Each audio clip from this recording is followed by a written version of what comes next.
नमस्कार, आप देख रहे हैं जनता की आवाज न्यूज और मैं हूं आपके साथ ज्योतिका। आइए रुक करते हैं खबर की ओर। पश्चिम बंगाल की मुख्यमंत्री ममता बनर्जी और समाजवादी पार्टी के राष्ट्रीय अध्यक्ष अखिलेश यादव ने हावड़ा में संयुक्त प्रेस कॉन्फ्रेंस की। इस दौरान अखिलेश यादव ने कहा कि अगर कोई भारतीय जनता पार्टी को सीधी चुनौती दे रहा है तो वह ममता बनर्जी हैं। उन्होंने दावा किया कि ममता बनर्जी एक बार फिर पश्चिम बंगाल की मुख्यमंत्री बनेंगी। अखिलेश यादव ने स्पेशल इंटेंसिव रिवीजन को लेकर सवाल उठाते हुए कहा कि यह प्रक्रिया सिर्फ पश्चिम बंगाल के लिए लाई गई है, जो संदेह पैदा करती है। उन्होंने आरोप लगाया कि देश की धर्मनिरपेक्षता के साथ खिलवाड़ किया जा रहा है और जनता सब समझ रही है। प्रेस कॉन्फ्रेंस में दोनों नेताओं ने लोकतंत्र, संविधान और संघीय ढांचे की मजबूती पर जोर देते हुए केंद्र सरकार की नीतियों पर सवाल खड़े किए। पूरे देश में अगर भारतीय जनता पार्टी से कोई मुकाबला कर रहा है तो यहाँ की मुख्यमंत्री आदरणीय ममता बनर्जी जी मुकाबला कर रही हैं और यही मुकाबला करने से भारतीय जनता पार्टी से मुकाबला किया जा सकता है। जितना तकलीफ परेशानी ये चुनाव को लेकर के दे सकते थे और एसआईआर सच्चाई जो एसआईआर की ये है, बिहार के लिए एसआईआर आया कि नहीं आया वो अलग बात थी, लेकिन एसआईआर जो लेकर के आए हैं ये लोग, ये लाए हैं आपके स्टेट वेस्ट बंगाल के लिए और जानबूझ करके इलेक्शन कमीशन की जिम्मेदारी ये बनती है वोट बढ़े, ज्यादा से ज्यादा लोग वोट बना करके वोट डालने आए।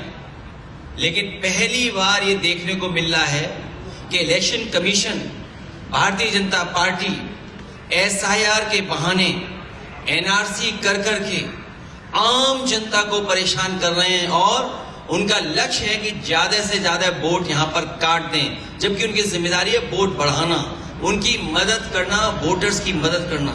आपने देखा होगा जब कभी चुनाव होता है इलेक्शन कमीशन कैंपेन रन करता है इस बात के लिए कि ज्यादा से ज्यादा लोग वोट डालने आए, लोग ज्यादा से ज्यादा निकलें, नई उम्र के लोग वोट बनवाएं।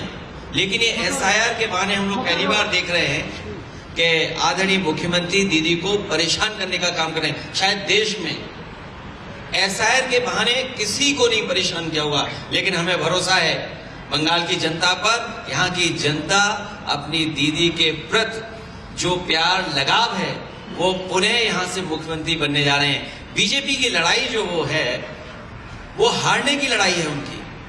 वो सोचते हैं कि इज्जत से हार जाएं, इज्जत से हारना चाहते हैं, लेकिन यहाँ की जनता हराएगी। और हमें उम्मीद है कि सेकुलर फोर्सेस और जो हम भाईचारा एक दूसरे से मिलकर के चलते हैं, जो हमारे देश की पहचान है, ये हमारे देश के सेकुलरिज्म से खिलवाड़ कर रहे हैं और वो भी इलेक्शन कमीशन से मिलकर, जो कॉन्स्टिट्यूशनल बॉडी है।